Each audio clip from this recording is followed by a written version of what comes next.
Yes. Welcome to the KK Petsy TV. Make sure you guys subscribe to our channel. We do doll videos, Roblox, baking, and vlogs. We also do short films such as The Story of Crazy Face, and we also do Talking Hot Show Challenge. A special thank you to Blue Blood Sports TV. Thank you so much for your support. We will continue to work hard and bring you more content. Bye! Show support. Subscribe to KK Penson TV. If you got children, if you got nieces, if you got nephews, if you got little cousins, if you have friends that have kids, make sure they subscribe to KK Penson TV. Please do that. Show love and show support. Hi, my name is Heather the Heat Hardy, and you're watching Blue Blood Sports TV. This is Amanda the Real Deal Serrano, and you're watching Blue Blood Sports TV. Hi, I'm Courtney. And I'm Janita.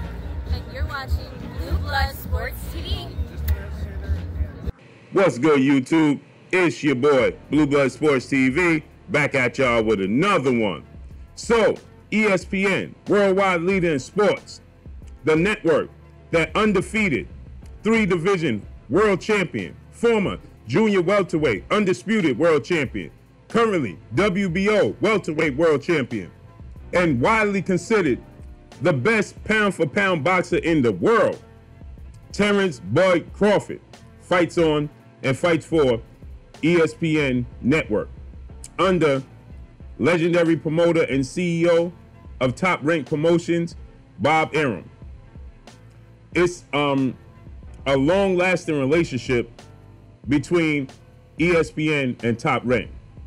With that said, due to the pandemic and quarantine and social distancing, they have been Top Rank and ESPN have brought back a version of Friday night fights. They used to have Friday night fights and they used to have Tuesday night fights. Well, now they brought it back. Now they have Tuesday and Thursday fights and occasionally Saturday. So yesterday was Tuesday and they had a card yesterday in which they put up their best welterweights ranked 1 through 10. And Terence Crawford is widely considered the best fighter in the world. ESPN doesn't think so. They put up their 10 best welterweights in the world, in which they had number 1, rival, undefeated, unified, WBC, IBF, welterweight, world champion, superstar boxer, Errol Spence Jr. at number 1.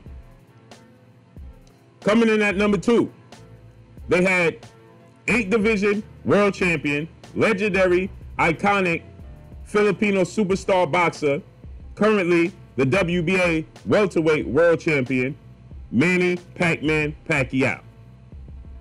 Then at number 3, they had Terence Crawford. At number 4, they had Showtime Shawn Porter, 2-time welterweight world champion. At number 5, they had Keith one-time Thurman, former unified welterweight world champion. At number 6, they had 2-division world champion, former welterweight WBC world champion, Danny Swift Garcia. At number 7, they had Yordenis Ugas. At number 8, they had Sergey Lipinets. And at number 10, they had former 4-division world champion, Mexican superstar boxer, Mikey Garcia. So they didn't even have Terence Crawford at number 1. And this is the platform, the network that he fights on. Terence Crawford is undefeated. Terence Crawford is widely considered the best pound-for-pound boxer in the world. Terence Crawford is a 3-division champion. Terence Crawford is a junior welterweight, former undisputed world champion. Right? And yet, ESPN doesn't recognize him as the best welterweight in the world. And oddly enough, the 2 guys they have ahead of him don't even fight for their network. Errol Spence and Manny Pacquiao are both PBC fighters. And then at number 4, they had Shawn Porter, another PBC fighter. At number 5, they had Keith Thurman, another PBC fighter. At number 6, they have Danny Garcia, another PBC fighter. At 7, they have Yordenis Ugas, another PBC fighter. So you can see where this is going. This is why there was such an uproar when Terence Crawford re-signed with Top Rank. Because the feeling and the facts are that PBC has all the welterweights. So for Terence Crawford to solidify himself in the welterweight division, he should have at least been a free agent or do a fight-by-fight basis with Top Rank. This is no disrespect to Top Rank. It's just sometimes some promotional companies have a shortage of fighters in your weight division, right? Like you look at Jamal Charlo's situation. The majority of the middleweights that would solidify him are with DAZN, are with Golden Boy or Matchroom, right? That's just the way the cookie crumbles. So Jamal Charlo is going to have to go outside of his promotional company, his networks, to get those big fights. Canelo Alvarez, Demetrius Andrade. All of these guys, the big fights are outside of his realm. Billy Joe Saunders. It's just the way the cookie crumbles. This is the same situation with Terence Crawford. And oddly enough, like I stated, ESPN doesn't recognize him as the best fighter in his division, let alone the best fighter in the world. And that more than likely is due to the level of competition that he's fighting. He made his debut at the welterweight division. He fought Jeff Horn. Great fight. It was a great fight for him. Why? He was making his debut in the welterweight division. Jeff Horn was a very big welterweight, and Jeff Horn had just beaten Manny Pacquiao. So Jeff Horn was the WBO welterweight world champion. Great fight. Then he fought Jose Benavidez. Okay. That's a solid fight. Then you fight Amir Khan. Nobody wanted to see that fight. Why? Because most people feel like Amir Khan was far past his prime. Nobody looks at Amir Khan as the same fighter. Yes, he has a name, but he's no longer the same fighter he was when he fought Zab Judah.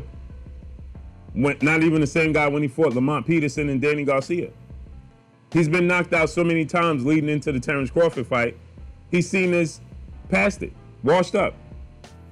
Then he fights Igis Kavaluskas, the Mean Machine, who not too many people know. Hardcore boxing fans know who he is. And he's, Terence Crawford mandatory. So he had to honor that. Understandable. But these are not going to get Terence Crawford to be seen in households, to be a household name as the best fighter in the world. Thus, the reason why his own network, ESPN, who is the biggest platform for sports, media-wise, in the world. And this is where Terence Crawford fights. And this is no mistake. They didn't overlook him. Because you see, they have another fighter with one belt in Tyson Fury. And they consider him the best heavyweight in the world. They have another fighter in Vasil High-Tech Lomachenko. They consider him the best lightweight in the world. He's a 3-division world champion like Terence Crawford. He's never become undisputed like Terence Crawford. That's what he's trying to accomplish now at the lightweight division. He's unified, but he hasn't become undisputed yet. And so they have Vasil Lomachenko, the best lightweight in the world. And they have Vasil Lomachenko with a total of 15 fights, the best fighter pound for pound in the world, over Terence Crawford. That speaks volumes. So you see, when I say that Terence Crawford should have left his options open before signing a long contract with Top Rank. More so, a fight-by-fight, stay a free agent, become your own boss, right? And land these big fights. I was called somebody that didn't know something about the sport of boxing, or a hater. And that's the furthest thing from the truth, because I like Terence Crawford. He's one of my favorite fighters. But I said, in order for him to solidify himself in the welterweight division, he needed to be a free agent or be on a fight-by-fight basis with Top Rank, so that he could land these big fights with no problems. Not having to bring two networks and two promotional companies together for every big fight. People don't understand that every time Terence Crawford has a big fight, he's going to have to bring ESPN, Showtime or Fox, and the PBC and Top Rank together, like Floyd Mayweather and Manny Pacquiao did. He's going to have to do that every single time he has a big fight. That's very difficult, because you're asking these platforms and networks to share the pot for all these mega fights. Not just the other side, but you're asking ESPN to share the pot with Fox and Showtime. ESPN is not going to want to do that. Top Rank is not going to want to do that every time out, because see, at the level that Terence Crawford is now, all his fights here on out should be pay-per-view. Now we know, because of the pandemic and because of social distancing and because of this virus and everything, sports, the landscape of sports have changed currently. But under normal circumstances, every fight for Terence Crawford should be pay-per-view here on out. And you're asking to put together a Mayweather-Pacquiao type of situation every single time out for Terence Crawford. That's not going to work. Because these networks want to be the dominant network. There's a competition, just like Terence Crawford versus his opponent. It's a competition between Top Rank and the PBC. It's a competition between ESPN, Showtime, and Fox. So you think that they on a consistent basis want to split the pot 50-50? Because that's what he has to do. Because these guys on the PBC are lucrative fighters. They've all been world champions. Keith Thurman, Manny Pacquiao, they all have been multiple-time world champions. Danny Garcia, Manny Pacquiao, Keith Thurman, Errol Spence.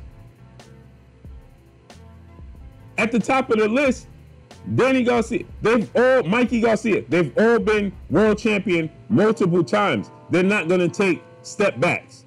They're not going to take nothing less than 60-40. None of them. You might get a 65-35. You might.